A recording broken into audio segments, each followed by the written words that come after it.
Sau đây là đượcគ្នាចឹងថ្ងៃនេះដែរខ្ញុំចង់បង្ហាញពីរបៀបប្រើGemini ជាភាសាខ្មែរដោយសារខ្ញុំឃើញនៅបងប្អូនមួយចំនួនគាត់អត់ដឹងថាតើ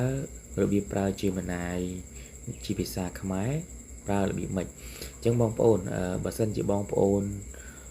ចង់ប្រើ Gemini ជាភាសាខ្មែរឆ្លើយឆ្លងជាភាសាខ្មែរបានដាច់ខាតបងប្អូន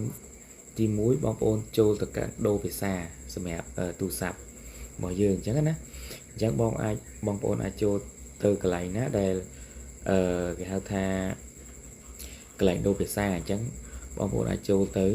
ដូចខ្ញុំអញ្ចឹងនេះភាសាអញ្ចឹងដោយសារខ្ញុំបានដូរហើយអញ្ចឹងណាអញ្ចឹងខ្ញុំចុចចេញមកវិញចេះអញ្ចឹងបន្ទាប់មកបងប្អូនអាចចូលទៅGemini នឹងអាចនិយាយជាភាសាខ្មែរបានអញ្ចឹងណាអញ្ចឹងខ្ញុំឧទាហរណ៍ជំរាបសួរ Gemini ជំរាបសួរតើខ្ញុំអាចជួយអ្វីបាន អញ្ចឹងបងប្អូនឃើញអាចប្រើជាភាសាខ្មែរបានដែរ